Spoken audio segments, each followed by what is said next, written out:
I hope you all are fine and happy. Friends, it's very much pleasure to see you all present in our online lectures. You are very attentive students and doing very well. Well done. शाळा बंद पण शिक्षण सुरू या आपल्या online education उपक्रमामध्ये मी दीप्ता देवीदास चोथवे, बर्वेनगर शाळा क्रमांक 6 एन विभाग घाटकोपर आपणा सर्वांचं मनापासून स्वागत करते. I welcome you all in today's online lecture of English. So friend, let's start our today's online lesson.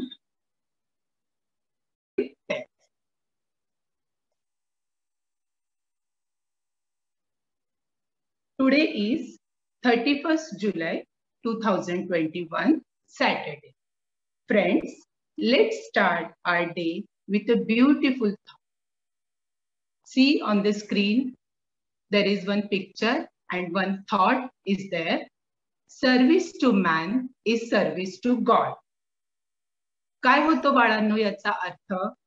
मानव सेवा हीच खरी ईश्वराची सेवा आहे. There is God in every human being. So worship this God. खरा देव मानवामध्येच वसलेला आहे. त्यामुळे माणसाची केलेली सेवा ही ईश्वरापर्यंत पोहोचत असते. Mahatma Gandhi, Mother Teresa, doctor Baba Amte अशी कितीतरी उदाहरणं आपल्या समोर आहेत की त्यांनी माणसातच देव पाहिले. आता हेच पहा ना, सध्या आपण या कोरोनाच्या परिस्थितीशी झगडत आहोत. आपले कोरोना योद्धे, आपले डॉक्टर्स, आपल्या नर्सेस, पोलीस कर्मचारी, आरोग्य सेवक, सफाई कर्मचारी पहा किती मानव जातीच्या कल्याणासाठी झटत आहेत. आपल्या आरोग्यासाठी अहोरात्र कष्ट करत आहेत. आपल्या सेवेसाठी दिवस रात्र सज्ज आहे. हे त्यांचं काम म्हणजे एक प्रकारे ईश्वराची उपासनाच नाही का? त्यांचं काम कोणत्या पूजेपेक्षा कमी आहे का? We salute all these are COVID warriors. त्यांच्याप्रमाणे मित्रांनो, आपणही माणसामधला देव शोधू. सर्वांशी आदराने वागूया. शक्य होईल तिथे आपण इतरांना मदत करूया. तरच आपण खऱ्या अर्थाने ईश्वराच्या जवळ पोहोचलो, त्याची पूजा केली असं होईल. So service to man is service to God. मानवाची सेवा हीच खरी ईश्वराची सेवा आहे. या सुविचारानंतर आता आपण वळूया आपल्या आजच्या घटकाकडे. आजच्या या आपल्या सत्रामध्ये आपण काळांचा विचार करणार आहोत. टेन्सेस. तुम्हाला माहित असेल मित्रांनो, मागच्या सत्रामध्ये आपल्या कदम मॅडम यांनी काळ म्हणजे काय आणि बेसिक काळ कोणकोणते आहेत याबद्दल आपल्याला माहिती दिली होती. काळांच्या अनेक प्रकारांबद्दल तर आपण बोलूच, पण आज आपण प्रोग्रेसिव्ह टेन्स म्हणजे अपूर्ण काळ या घटकाविषयी अधिक माहिती घेणार आहोत. So let's go ahead.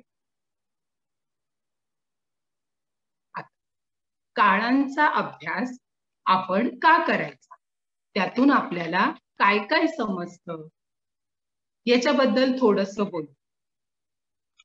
Friends, कोणतीही भाषा, whether it is English, Marathi और हिंदी, ती शिकण्यासाठी, बोलण्यासाठी, लिहिण्यासाठी आपल्याला काळाचा अभ्यास करणे, the study of tenses is very important.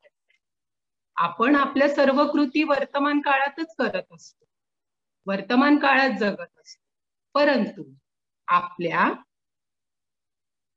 आपल्याला भूतकाळाचे, भविष्य काळाचेही अनेक संदर्भ असतात. आपल्या कृतींनाही काळांचे संदर्भ असतात आणि आपल्याला ते बोलण्यातून, लिहिण्यातून व्यक्त करायचे असतात. मग त्यासाठी आपल्याला कोणत्या काळामधून अर्थ स्पष्ट करायचा आहे, तो आशय स्पष्ट करायचा आहे, हे माहीत असलं पाहिजे. आणि म्हणून काळांचा विचार हा आपल्या सर्व भाषांच्या अभ्यासांमध्ये खूप महत्वाचा ठरतो. मग या अभ्यासातून आपण काय काय शिकू? Understand the concept of verb tense. Tense कशाला म्हणतात? Different type of tenses. काळांचे वेगवेगळे प्रकार कोणते आहेत आणि हे सगळे काळ आपल्याला अतिशय प्रभावीपणे आणि समर्पकपणे आपल्या भाषेमध्ये वापरता यायला हवे. Use tenses efficiently in English language. While we are learning English language, the study of tenses is very important to us. So please, friend, listen carefully. Today's our important topic.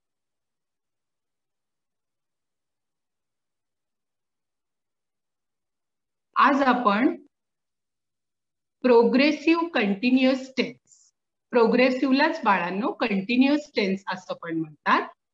आपल्याला आपल्या पाठ्यपुस्तकामध्ये प्रोग्रेसिव्ह हा शब्द आलेला आहे. याचा अर्थ होतो अपूर्ण काळ. पण कुठे कंटिन्युअस हा शब्द जर आला तरीही तुम्ही लक्षात ठेवायचे की कंटिन्युअस टेन्स म्हणजेच प्रोग्रेसिव्ह टेन्स. आता हा कसा बरं असतो प्रोग्रेसिव्ह टेन्स म्हणजे नेमकं काय? The progressive or continuous tenses indicates an ongoing or incomplete action in the past, present and future. बघा मी वर ग्रीन लेटर्स मध्ये पास्ट, प्रेझेंट आणि फ्युचर हे शब्द दाखवलेले आहेत. म्हणजे हा अपूर्ण काळ जो आहे तो आपल्याला तिन्ही कालावधींमध्ये दाखवता येईल. तो पास्ट टेन्स मध्ये पण असतो, प्रेझेंट टेन्स मध्ये पण असतो आणि फ्युचर टेन्स मध्ये पण. पण नेमका कसा असतो? These are incomplete action. Incomplete action म्हणजे क्रिया पूर्ण झालेली नाही, क्रिया आत्ता सुरू आहे. अशा अर्थाने आपल्याला वाक्यातून अर्थ स्पष्ट करायचा असतो तेव्हा प्रोग्रेसिव्ह टेन्स वापरला जातो. पुन्हा एकदा बाळांनो लक्षात घ्या, प्रोग्रेसिव्ह टेन्स म्हणजेच कंटिन्युअस टेन्स. आपल्याला याच्या व्याख्येवरूनच समजतं की ऑनगोईंग ऍक्शन, इनकम्प्लीट ऍक्शन. मग the action may be in the past, present और फ्युचर. इंग्रजीमध्ये वेगवेगळ्या प्रकारचे अनेक काळ आहेत. आपल्याला आज प्रोग्रेसिव्ह टेन्सवर फोकस करायचं, पण त्यासाठी आणखीही कोणकोणते काळ आहेत तेही आपण समजून घेऊ आणि मग आपण पुन्हा आपल्या या घटकाकडे वळू.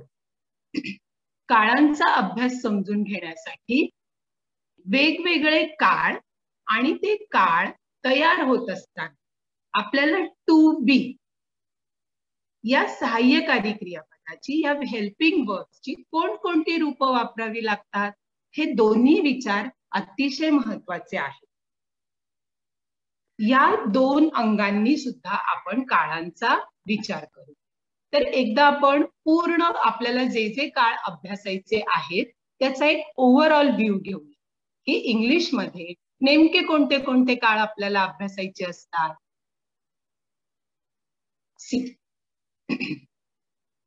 पास्ट टेन्स, भूतकाळ, प्रेझेंट टेन्स, वर्तमान काळ, फ्युचर टेन्स, भविष्यकाळ. आता याचे प्रकार बघा, तुम्हाला 8 प्रकार दिसतात काळांमध्ये. पास्ट टेन्स मध्ये there are 4 types, present tense 4 types and future tense also there are 4 types. Now which are they? Simple past tense, simple present tense and simple future. साधा वर्तमान काळ, साधा भूतकाळ, साधा वर्तमान काळ आणि साधा भविष्यकाळ. यानंतर आहेत पास्ट प्रोग्रेसिव्ह टेन्स, जो आता आपण हा प्रकार काळांचा शिकत आहोत. Present progressive tense and future progressive tense. म्हणजे अपूर्ण भूतकाळ, अपूर्ण वर्तमान काळ आणि अपूर्ण भविष्यकाळ. तिसरा काळ आहे past perfect tense, present perfect tense and future perfect tense. म्हणजे काय की हा पूर्ण या काळांमध्ये ज्या आपण क्रिया दाखवतो त्या पूर्ण झालेल्या असतात.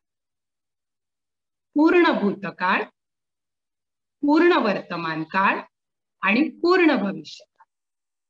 आणि त्याच्या पुढचा काळ आहे मित्रांनो past perfect progressive tense, present perfect progressive tense and future perfect progressive tense. म्हणजे पूर्ण अपूर्ण भूतकाळ, पूर्ण अपूर्ण वर्तमान काळ आणि पूर्ण अपूर्ण भविष्यकाळ. पहा ही नावं आणि हे 8 प्रकार बघून आपल्याला असं वाटतं अरे बापरे एवढे काळ आहेत, पण त्याच्यामध्ये कठीण काहीच नाही. जर आपण त्यांचं फॉर्मेशन कसं होतं, वर्ब फ्रेज कशी होते हे एकदा बारकाईने समजून घेतलं आणि थोडीशी प्रॅक्टिस केली तर हे सर्व काळ आपल्याला आपल्या लिहिण्यातून बोलण्यातून व्यक्त करता येणं अगदी सोपं आहे. म्हणून ही नावं पाहून ऐकून गडबडून जाऊ नका, खूप सोपं आहे हे. Simple past tense, present tense आणि फ्युचर टेन्सचा विचार आपल्या मागच्या सत्रामध्ये झालेला आहे. आणि आजच्या सत्रामध्ये आपण हा जो दुसरा विभाग आहे पास्ट प्रोग्रेसिव्ह, प्रेझेंट प्रोग्रेसिव्ह आणि फ्युचर प्रोग्रेसिव्ह याचा विचार करीत आहोत. खूप सोपं आहे बाळांनो. जरा लक्षपूर्वक काळजीपूर्वक पाहिलं तर तुमच्या लक्षात येईल की खूप साम्य आहे या प्रकारांमध्ये आणि आपल्याला प्रॅक्टिसने हे सहज शक्य आहे. पण काळांचा विचार करताना ना अजून एक खूप महत्वाची गोष्ट असते ती म्हणजे टू बी चे फॉर्म. मग तुम्ही यातला कोणताही काळ शिका. या 8 प्रकारांमध्ये कोणत्याही काळामध्ये आपल्याला वाक्य लिहिताना बोलताना टू बीचं कोणतं रूप तिथे असेल याचा विचार थोडासा करावा लागतो. मग आता ही टू बीची रूपं कोणकोणती आणि ती वेगवेगळ्या काळामध्ये कशी वापरायची असतात याच्याबद्दल आपण थोडंसं जाणून घेऊ. See friends, these are the forms of to be in the past tense, in the present tense and in the future tense. आता जेव्हा मी वाक्य वाचेन ना पुढे आपण जेव्हा वाक्यांबद्दल माहिती घेऊ तेव्हा तुम्हाला वाटेल अरे किती सोपं आहे हे. ही सर्व वाक्य आपण पुस्तकामध्ये बोलताना लिहिताना अनेकदा ही सोपी सोपी वाक्य वापरत असतो, पण हे या काळाचं वाक्य आहे याच्यावर आपण फोकस झालेलो नसतो. तर ते आता आपण बारकाईने पाहायचे की आपण जे लिहितोय किंवा वाचतोय त्या वाक्यातला काळ कोणता आहे हे ओळखायला शिकू. आपण ती वाक्य फॉर्म करायला शिकू. त्याआधी पुन्हा एकदा जो पहिला कॉलम तुम्हाला दिसतोय तिथे थोडंसं बारकाईने बघा. सब्जेक्ट. सब्जेक्ट याचा अर्थ होतो कर्ता. क्रिया घडत असते वर्तमान काळात, भूतकाळात, भविष्य काळात, परंतु ती कोणीतरी करत असते. वाक्यामध्ये जो कर्ता असतो त्याला सब्जेक्ट असं म्हटलं जातं. कधी कधी वाक्यात कर्ता नसेल. आता सब्जेक्ट कोणकोणते असतात पहा. आय म्हणजे मी, यू तू किंवा तुम्ही, ही शी. आता तिथे कंसात ना मी तुम्हाला राजू आणि मीना ही नावं पण लिहून दाखवलेली. आता ही साठी आपण काय वापरायचं आणि मग एखाद्या मुलाचं किंवा मुलीचं नाव आलं तर मग काही वेगळं टू बीचं रूप होतं का तर नाही. ही तृतीय पुरुषी नामं आहेत, थर्ड पर्सन. त्यासाठी ही आणि शीला आपण जे वापरतो पुल्लिंग आणि स्त्रीलिंगामध्ये तेच वेगवेगळ्या मुला मुलींच्या नावांसाठी आपण वापरू शकतो. पुढचे कर्ते आहेत सब्जेक्टचा इट, वी म्हणजे आपण सगळे, दे. आता पुन्हा दे हे प्रोनाउन आहे, पण आणखी कोणत्या नाउन्ससाठी आपण ते वापरू शकतो तर boys, girl, people, student, children, all are plural nouns. तर या प्लुरल नामांसाठी आपण वेगळ्या काळात कोणतं रूप वापरायचंय ते आता आपण या तक्त्यामध्ये अधिक बारकाईने पाहू. इफ सब्जेक्ट इज आय, मग पास्ट टेन्स मध्ये आपल्याला वापरावं लागेल टू बीचं रूप was. I is a singular subject, एकवचनी आहे. पण वर्तमान काळ असेल तर आपल्याला मग एमचा वापर करावा लागेल. आणि फ्युचर टेन्स असेल तर आपल्याला विल किंवा शॅलचा उपयोग करा. तुम्हाला आयच्या नंतर बऱ्याचदा विल किंवा शॅल दिसेल. जास्तीत जास्त विलचाच उपयोग केलेला दिसेल. पण शॅल जर कधी आलं तर लक्षात ठेवा, that is also a form of to be. You हे सब्जेक्ट असेल तर पास्ट टेन्स मध्ये were, in present tense are, and in future tense will. He or she or Raju, Meena. In past tense, the form of to be is was, and in present tense is, and future tense the form of to be will be remain same, will. It जर subject असेल तर was, is, will. We हे subject असेल तर past tense मध्ये आपल्याला were, because we is plural pronoun. Present tense मध्ये अनेकवचनी रूप होतं टू बीचं आय, आणि फ्युचर टेन्स मध्ये होतं विल. पुन्हा दे असेल, अनेकवचनी करते, अनेकवचनी करता असेल तर पास्ट टेन्स मध्ये होतं वर, प्रेझेंट टेन्स मध्ये आर, आणि फ्युचर टेन्स मध्ये विल. पहा, फ्युचर टेन्स मध्ये फारसा बदल आपल्याला झालेला दिसत नाही. आपण सर्व कर्त्यांसाठी विल हे टू बीचं रूप घेऊ शकतो. प्रेझेंट टेन्स असेल तर आय ला एम, यू ला आर, वी ला आर, ही शी एक असेल तर त्यासाठी आपण इजचं रूप वापरू. आणि भूतकाळामध्ये इज आरच काय होतं, अनेकवचनी भूतकाळी रूप इजचं होतं वॉज, किंवा एमचं होतं वॉज, आणि आरचं होतं वर. तर हे एकदा टू बीचे रूप, टू बीचे वेगवेगळे फॉर्म्स तुमच्या लक्षात आले तर तुम्हाला सेंटेन्स फॉर्मेशन करायला अवघड जाणार नाही. पटकन आपल्या लक्षात येतं, हा आता इथे यू आहे म्हणजे आर येईल वर्तमान काळ असेल तर, किंवा वेअर येईल, ही असेल तर मला इज वापरायला पाहिजे. अशा प्रकारे आपल्याला बराचसा याचा सराव आहे. आपल्याला ही नंतर काय येतं, दे नंतर काय येतं हे माहीत असतं. पण तरी सुद्धा त्यातल्या काळांकडे आपण आज अधिक लक्ष देऊ की कोणता काळ वापरला जातो आणि कशा प्रकारे त्याचं सेंटेन्स फॉर्मेशन होतं. तर पुन्हा एकदा आपण येऊया आपल्या आजच्या काळाच्या प्रकाराकडे, तो म्हणजे प्रोग्रेसिव्ह टेन्स. आपण सुरुवात करूया पास्ट प्रोग्रेसिव्ह टेन्स. पास्ट म्हणजे भूतकाळ, जी क्रिया आधी घडलेली आहे, पास्ट टेन्स मध्ये होऊन गेलेली आहे. पण प्रोग्रेसिव्ह या शब्दाकडे लक्ष द्या.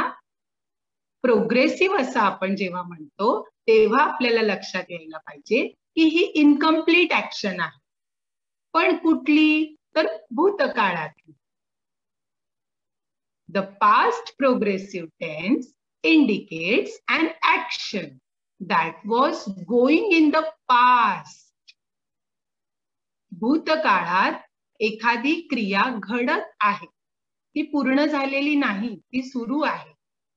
या अर्थाचा आशय जर वाक्यातून व्यक्त करायचा असेल तर तेव्हा पास्ट प्रोग्रेसिव्ह टेन्सचा वापर. मग आता याचं वाक्य कसं बनतं, तर पहा, सब्जेक्ट.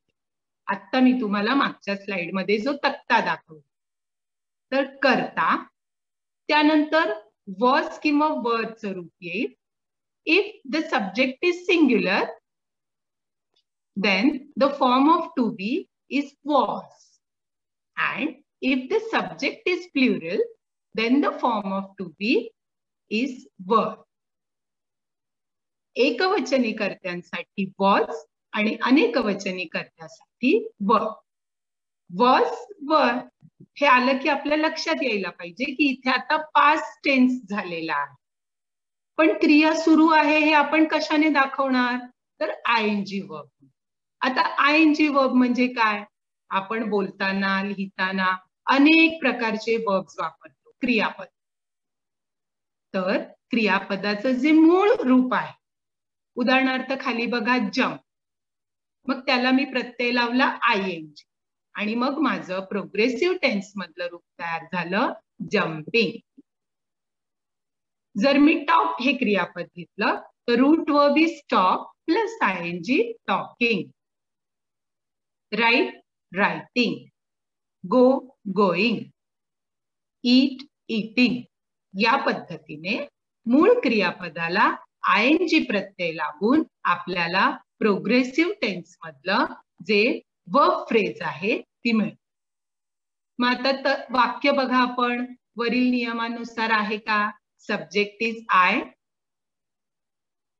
ते सिंग्युलर असल्यामुळे तिथे was, jump plus ING jumping. I was jumping, we were jumping. कारण अनेक वचनी करता आला आता आम्ही. मगाशी मी तुम्हाला म्हटलं आय येतं, ही शी असे करते. पण जर नाव आलं तर काय? नाव आल्यानंतर बाळांनो वरीलच नियम लक्षात ठेवायचा. एकवचनी नाम असेल तर भूतकाळामध्ये त्याला वॉज हे टू बीचं रूप लागेल. मग ते स्त्रीलिंगी असो व पुल्लिंगी. Anil was jumping, Nisha was jumping. या पद्धतीची इथे वाक्य तयार. पुन्हा एकदा पहा, आपला वाक्यातला कर्ता भूतकाळी रूप वॉज वर प्लस आयएनजी फॉर्म. क्रियापदाला आयएनजी प्रत्यय लावून आपल्याला पास्ट प्रोग्रेसिव्ह टेन्स मधलं वाक्यांचं फॉर्मेशन करता येईल. आपण आता पाहतोय पास्ट प्रोग्रेसिव्ह म्हणजे अपूर्ण भूतकाळ. आता भूतकाळातून येऊया वर्तमान काळाकडे. आता हेही सोपं आहे बघा. वर्तमान काळात एखादी क्रिया सुरू आहे, ती पूर्ण झालेली नाही, हा ती सुरू आहे हे दाखवण्यासाठी आपण अपूर्ण वर्तमान काळाचा उपयोग करतो. त्यालाच आपण प्रेझेंट प्रोग्रेसिव्ह टेन्स असं म्हणतो. पहा, the present progressive tense indicates an action that is going on at the time of speaking or writing. म्हणजे आता बोलताना, लिहिताना, उल्लेख करताना ती क्रिया आता सुरू आहे. मी आता तुम्हाला शिकवते, तुम्ही ऐकताय, म्हणजे प्रेझेंट प्रोग्रेसिव्ह टेन्स. आपली क्रिया पूर्ण झालेली नाही, आपलं शिकणं सुरू आहे, म्हणजे क्रिया सुरू आहे. अशा अर्थाची वाक्य ही प्रेझेंट प्रोग्रेसिव्ह टेन्स मध्ये. मग आता यांचं सेंटेन्स फॉर्मेशन कसं बनतं? So again friends, subject plus am, is, are हे टू बीचे फॉर्म्स आहेत, ते आपल्याला प्रेझेंट टेन्स दाखवतात. मगाशी आपण पाहिलं भूतकाळामध्ये टू बीचे फॉर्म वॉज आणि वर होतात. वर्तमान काळात if subject is I, then we should use their am. जर सब्जेक्ट ही किंवा शी असेल किंवा नाव असेल तर is. आणि सब्जेक्ट जर अनेक वचनी असेल, पहा खाली एक वाक्य दिसतंय बॉईज. बॉईजला आपण टू बीचं रूप तिथे ठेवलं आर. आणि पुन्हा आपला आयएनजी वर्बचा तोच नियम. प्रोग्रेसिव्ह टेन्स मध्ये जे क्रियापद आपण वापरू त्या सगळ्यांना आयएनजी प्रत्यय लागतो. पहा, she is eating. The root verb is eat plus ING, eating. She is eating. Boys are playing. Play plus ing. And why are is there? Because boys are plural. अनेक वचन आहे. I ला आपण to be चं रूप नेहमीच am वापरतो. म्हणून I am reading. तर अशा प्रकारे प्रेझेंट प्रोग्रेसिव्ह टेन्स मध्ये subject plus am, is, are आणि क्रियापदाला ing प्रत्यय ing verb या पद्धतीने आपण वाक्यरचना करू शकतो. पुन्हा एकदा लक्षात घ्या, प्रेझेंट प्रोग्रेसिव्ह टेन्स म्हणजे आत्ता क्रिया सुरू आहे, ती संपलेली नाही, ती अपूर्ण आहे. The action that is going on at the time of speaking or writing. आपण बोलत असताना, लिहित असताना ती क्रिया सुरू आहे, हे जेव्हा आपण दाखवतो तेव्हा आपण प्रेझेंट प्रोग्रेसिव्ह टेन्सचा उपयोग करत असतो. बरोबर. पास्ट टेन्स आपण पाहिला, progressive past tense, present progressive tense. आता आपण यातला पुढचा प्रकार बघूया, भविष्यकाळाचा. फ्युचर प्रोग्रेसिव्ह टेन्स, अपूर्ण भविष्यकाळ. म्हणजे भविष्यात क्रिया घडतीये पण ती सुरू आहे, ती संपलेली नाही, ती घडणार आहे, ती सुरू राहणार आहे. हे दाखवण्यासाठी आपण फ्युचर प्रोग्रेसिव्ह टेन्सचा उपयोग करतो. The future progressive tense indicates an action that will be going on in the future. ती भविष्यात सुरू राहणार आहे. मग आता याचं सेंटेन्स फॉर्मेशन कसं होईल, याची वर्ब फ्रेज कशी तयार होईल? सब्जेक्ट पुन्हा आपला कर्ता, खालच्या वाक्यामध्ये बघा I, त्यानंतर दुसऱ्या वाक्यामध्ये we. In the third sentence the subject is Yashvi. आता भविष्यकाळ ओळखणं फार सोपं, will or shall plus be. In future progressive tense आपल्याला will किंवा shall नंतर be असं to be चा फॉर्म घ्यावा लागतो. आणि आपला ing वर्ब तर आहेच, जो पास्ट टेन्स मध्येही असणार आहे, जो प्रेझेंट टेन्स मध्येही असणार आहे आणि जो फ्युचर टेन्स मध्ये पण असणार. प्रोग्रेसिव्ह टेन्स मध्ये, हा, तिन्ही टेन्सेस मध्ये आपल्याला ing वर्ब लागणारच आहे. मग आता कसं वाक्य तयार झालं बघा. I will be reading a novel. मी कादंबरी वाचत असेल, म्हणजे माझी क्रिया पूर्ण झालेली नसेल, ती सुरूच राहील, पण काळ भविष्यकाळ आहे.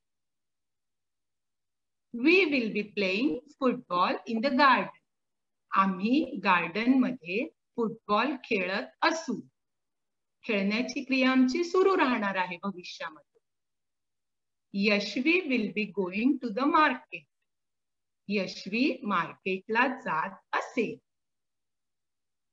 अशा पद्धतीने भविष्य काळातील अपूर्ण क्रिया किंवा चालू असलेल्या क्रिया दाखवण्यासाठी आपण फ्युचर प्रोग्रेसिव्ह टेन्सचा विचार करतो. आता आपल्याला प्रोग्रेसिव्ह टेन्सेस म्हणजे नेमके आणखी कसे असतात हे समजून घेण्यासाठी काही आपण तुलनात्मक वाक्यांचा विचार करू. आपल्याला simple past tense, simple present tense आणि सिंपल फ्युचर टेन्स माहित आहे. मग त्याच्यापेक्षा हे प्रोग्रेसिव्ह टेन्स वेगळे कसे, वेगवेगळ्या काळांमधले, हे आपण थोडक्यामध्ये पटकन समजून घेऊया, म्हणजे आणखी तुम्हाला ही संकल्पना अधिक स्पष्ट होईल. पहा, हा पहिल्या प्रकारची वाक्य ही सिंपल पास्ट टेन्स आहे, साधा भूतकाळ. आणि पुढच्या प्रकारांमधली वाक्य ही प्रोग्रेसिव्ह पास्ट टेन्स मध्ये. बघा, सिंपल पास्ट टेन्स कसा तयार होतो, आता इथे बघा रूट वर्ब, मूळ क्रियापद असं मी मागे 2दा-3दा म्हटलं. रोट त्याचं मूळ क्रियापद आहे टू राईट. मग आता पास्ट टेन्स मध्ये काय होतं, राईटचं रूप तयार झालं रोट, हा आपण साधा भविष्यकाळ आहे.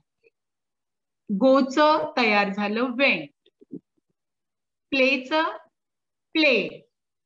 खूपशा क्रियापदांना ईडी प्रत्यय लागून साधा भूतकाळ तयार. रेन रेन, पण राईटचं झालं रोट, गोचं झालं वेंट. बाळांनो, क्रियापदाच्या रूपांमध्येही आपण जेव्हा वाक्य तयार करताना मूळ क्रियापदांना काही प्रत्यय लावतो तेव्हा त्याच्यामध्ये बदल होतात. राईटचं जसं इथे भूतकाळामध्ये रोट झालेला आहे, गोचं वेंट झालेलं आहे. जर तुम्ही या प्रकारच्या वाक्यांमध्ये बघितलं तर राईट प्लस आयएनजी, तिथला ई निघून गेलेला आहे आणि आयएनजी लागलेला आहे. गोचं गोईंग झालेलं आहे, प्लेइंग रेन रेन. कधी कधी आपल्याला जो शेवटचं लेटर आहे त्याची पुनरावृत्ती पण होते. उदाहरणार्थ स्विम असेल तर स्विमिंग करताना डबल एम येतो. क्रियापदांच्या मूळ रूपामध्ये आपण टेन्सेस मध्ये जेव्हा क्रियापद वापरतो तेव्हा बदल होतात. तर ते बदल आपण पुढच्या तासात, अनेक क्रियापद आहेत आणि त्यांचे वेगवेगळे फॉर्म्स आपल्याला वापरायचे, त्याबद्दल आपण शिकूया. आता ही वाक्य पाहूया. आय रोट अ लेटर, आणि आता आपण शिकतोय प्रोग्रेसिव्ह मध्ये कसं होईल. I was writing a letter. She went to school, साधा भूतकाळ, पण ही क्रिया सुरू आहे भूतकाळामध्ये, क्रिया पूर्ण झालेली नाही, ती अपूर्ण आहे. हे जेव्हा आपण दाखवतो तेव्हा आपण तिकडे आयएनजी वापरतो. म्हणजे she was going to school. We played football. We were, because subject is plural, playing football. It rained. It was raining. Okay. तर पास्ट टेन्स मध्ये कसे क्रियापदांमध्ये बदल होतात ते तुम्हाला इथे स्पष्ट दिसतंय.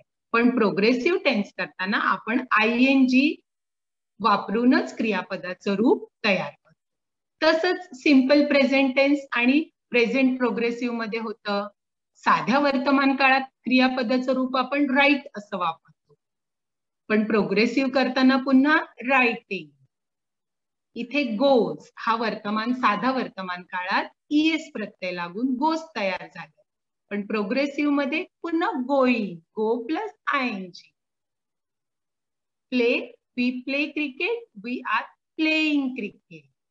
इट रेन्स, पुन्हा क्रियापदाला एस प्रत्यय लागतो, हा साध्या वर्तमान काळात लागतो एस किंवा ईएस, पण प्रोग्रेसिव्ह करताना आपल्याला verb plus ING. It is raining. भविष्य काळाचंही थोडीशी वाक्य पाहूया. I shall write a letter, इथे शॅल ऐवजी तुम्ही विल सुद्धा वापरू शकता. I shall write a letter. आता इथे थोडा प्रोग्रेसिव्ह होताना काय बदल झालाय बघा, तिथे बी आलेला आहे, म्हणजे आपल्याला कळतंय की भविष्य काळामध्ये ही क्रिया सुरू आहे. This is an incomplete action in future tense. So be is there. I shall be writing a letter और I will be writing a letter असंही येऊ शकतं. Grandpa will tell us a story. Grandpa will be telling us a story. In future tense, will be plus ing verb. आणि मागच्या वाक्यांमध्ये बघा, साध्या वर्तमान काळात क्रियापदांच्या रूपांमध्ये फरक झालेला नाही. It will rain. It will be raining. आयएनजी पुन्हा आलेला आहे आणि विल बी सुद्धा आले. Girls will sing a song. Girls will be singing a song. मुली गाणं गात असतील, त्यांची क्रिया सुरू असेल, पूर्ण झालेली नसेल, आणि पहिल्या वाक्याचा अर्थ कसा होतो? मुली गाणं गातील, भविष्यात गातील. आणि दुसऱ्या वाक्यात फरक कसा पडतो? मुली गाणं गात असतील, त्यांची क्रिया सुरूच असेल. तर अशा प्रकारे या सिंपल आणि प्रोग्रेसिव्ह या सेंटेन्स फॉर्मेशन मध्ये कसे थोडे थोडे फरक पडतात हे आपण काही कंपॅरेटिव्ह सेंटेन्स घेऊन पाहिले. याने तुम्हाला थोडं आणखी लक्षात आलं असेल की प्रोग्रेसिव्ह टेन्स नेमका कशाला म्हणतात.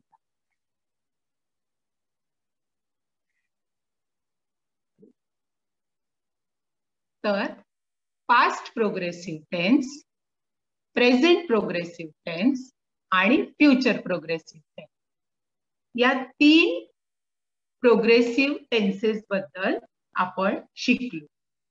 त्याबरोबर आपण काळ, इंग्रजीमध्ये आणखी कोणकोणत्या प्रकारचे काळ आहेत याचा एक पूर्ण तक्ता पाहिला. आणि टू बीच्या फॉर्म नुसार आपल्याला काळांनुसार कशी वाक्यरचना करायची आहे, आपल्याला सेंटेन्स फॉर्मेशन कसं करायचंय याबद्दल सुद्धा आपण विचार केला. बाळांनो, पुन्हा एकदा लक्षात घ्या, प्रोग्रेसिव्ह टेन्सेस म्हणजे अपूर्ण काळ. मग ही अपूर्ण क्रिया भूतकाळातली असू शकते, वर्तमान काळातली असू शकते किंवा भविष्य काळातलीही असू शकते. अपूर्ण क्रिया, सुरू असलेल्या क्रिया दाखवण्यासाठी, ongoing action, incomplete actions indicate करण्यासाठी आपण प्रोग्रेसिव्ह टेन्सचा वापर करतो. तर पास्ट प्रोग्रेसिव्ह टेन्स अपूर्ण भूतकाळ, प्रेझेंट प्रोग्रेसिव्ह टेन्स अपूर्ण वर्तमान काळ आणि फ्युचर प्रोग्रेसिव्ह टेन्स अपूर्ण भविष्य. या 3ही प्रोग्रेसिव्ह टेन्सेस बद्दल आज आपण माहिती घेतलेली आहे. तुमच्या लक्षात आलेलं असेल की याच्यामध्ये वर्ब फ्रेज कशी तयार होते, सेंटेन्स फॉर्मेशन कसं होतं, टू बीचं रूप कसं वापरतात. आपल्याला प्रॅक्टिसने या भागात थोडंसं काही कठीण वाटत असेल तर तसं काही नाहीये, फार सोप्या गोष्टी असतात. एकदा बारकाईने आपण समजून घेतल्या की आपल्याला ते व्यवस्थित लिहायला येऊ शकतं, काळ वाक्यांमध्ये दाखवता येऊ शकतं.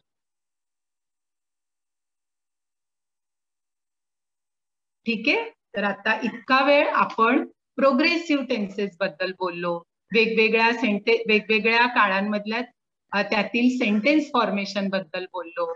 मग आता मी काही प्रश्न विचारू का? Are you ready?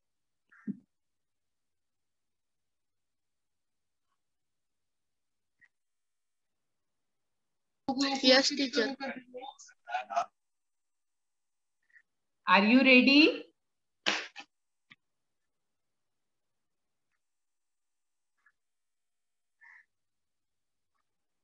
Yes, teacher. Okay. Now, in this slide, there are 4 sentences. Okay? आता बघा हा, या 4 वाक्यांमध्ये state whether the following sentences are in progressive past, present or future. कोणता काळ आहे तिथे? अपूर्ण भूतकाळ आहे, अपूर्ण वर्तमान काळ आहे, अपूर्ण भविष्य काळ आहे. हा, टीचर मी सांगू Gayatri? One by one. What is your name बेटा?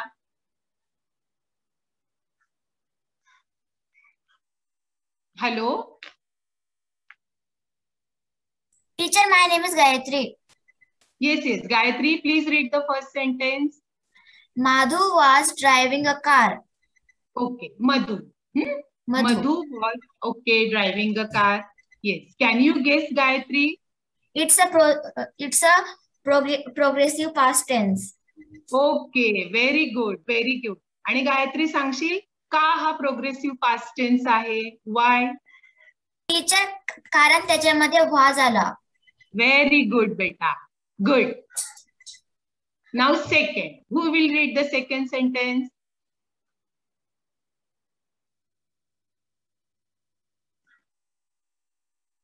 Yes, second sentence.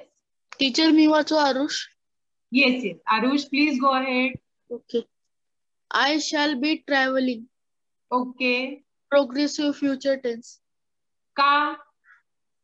Be आलं ना, shall be. Very good, Arush. Good. Now next, third sentence. Who will read?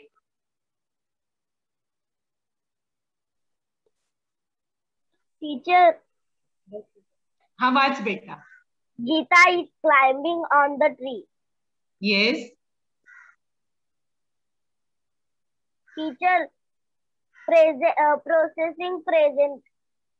Very good. का ते सांगू शकशील? कारण टीचर ती म्हणजे आता चढतीये.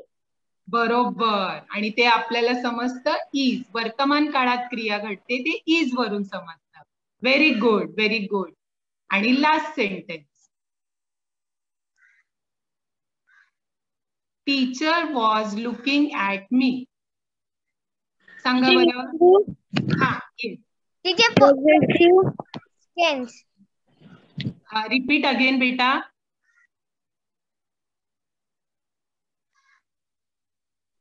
मला क्लिअर ऐकू नाही आलंय बाळा. Yes.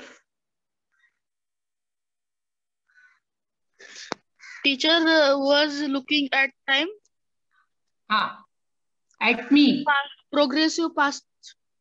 Yes, progressive past tense. Very good. तुम्ही अगदी बरोबर वाक्य ओळखली. आता पुढे बघा जरा. हा, इथे तुम्हाला थोडा विचार करावा लागेल. या वाक्यांमध्ये ना there are mistake in somewhere. एक छोटीशी चूक आहे या वाक्यांमध्ये. Read the following sentences and spot the error. ती काय चूक आहे? प्रोग्रेसिव्ह टेन्सेस प्रमाणे मग ते भूतकाळी असो किंवा वर्तमान काळ, कोणतं याच्यामध्ये काय बदल असायला हवा होता? बघा बरं, आपण प्रयत्न करूया. Let's try. Who will read the first sentence? Teacher मी वाचू गायत्री. हा, Gayatri. First sentence, I reading newspaper. हा, काय बेटा त्याच्यामध्ये एरर? त्याच्यामध्ये नाही का I am reading a newspaper असं यायला पाहिजे होतं. शाबास, शाबास. कारण प्रेझेंट प्रोग्रेसिव्ह मध्ये आय नंतर एम यायला पाहिजे. पण गायत्री तिथे वॉजही येऊ शकेल. हा, जर आपण पास्ट प्रोग्रेसिव्ह दाखवत असू तर आय वॉज रीडिंग न्यूजपेपर हे सुद्धा चालेल. दुसरं वाक्य.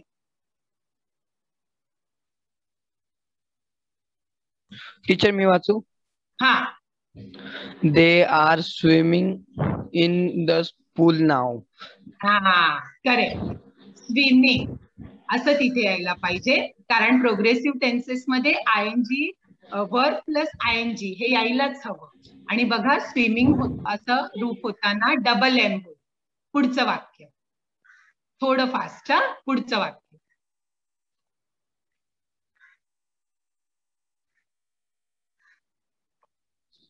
टीचर मी वाचू Aarush?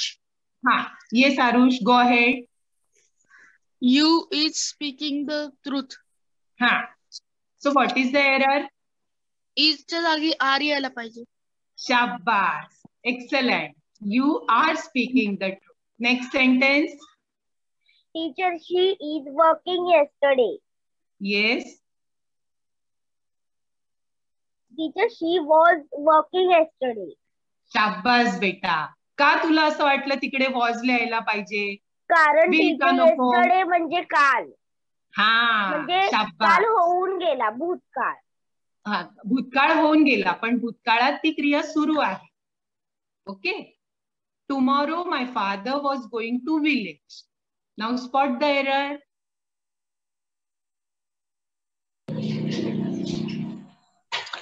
Tomorrow my father was going to village. हा, यात काय आपण बदल असायला हवा? काय बदल करूया? Tomorrow my father was going to village. Teacher, tomorrow my father is going to village. भविष्यात ही क्रिया घडणार आहे ना, मग भविष्यामध्ये आपण काय वापरतो? Will be going to the village. Tomorrow my father will be going to village. Okay, हे फ्युचर प्रोग्रेसिव्ह टेन्स मध्ये वाक्य तयार होईल. तुम्ही खूप छान सर्व वाक्यांमधल्या एरर्स ओळखल्या, मागील वाक्यांमधले काळ सुद्धा खूप छान ओळखले. तुमच्या प्रोग्रेसिव्ह टेन्स काय आहे हे तुम्हाला समजलेलं आहे असं मला वाटतं. आणखीही काळांचे काही प्रकार आहेत ते आपण पुढच्या तासाला पाहणार आहोत. काळांचा अभ्यास हा आपल्याला फार महत्वाचा असतो मित्रांनो. इंग्रजी, मराठी आणि हिंदी तिन्ही भाषांमधले जर काळ तुम्ही बारकाईने पाहिलं तर तुमच्या लक्षात येईल की कितीतरी साम्य आहे याच्यामध्ये. थोडंसं अवघड वाटतं पण ते नाही येत असतं. आपल्याला प्रॅक्टिसने काळांची वाक्य लिहून वाचून आपल्याला ती अगदी फ्लुएंटली लिहिता आणि बोलता येते. बघा, इन इंग्लिश लँग्वेज आपल्याला रीडिंग, रायटिंग, स्पीकिंग परफेक्टली हे आपल्याला शिकायला पाहिजे. आपण इंग्रजी चांगलं वाचणं, चांगलं बोलणं, लिहिणं, this is the aim of our English language study. So practice of tenses is very important. जेवढी तुम्ही टेन्सेसची प्रॅक्टिस कराल तेवढं तुम्हाला बोलणं, लिहिणं सोपं जाईल. आणि आपल्याला छान इंग्लिश बोलता यायला पाहिजे की नको. पुढे गेल्यानंतर आपण भाषा शिकतो ही एवढी, ती आत्मविश्वासाने आपल्याला बोलताही यायला हवी, त्यातली वाक्य लिहिता यायला हवी. म्हणून काळांचा अभ्यास फार महत्वाचा असतो. So keep on reading English, keep on writing English and keep on speaking English. Okay friends, so thank you all of you. Thank you very much.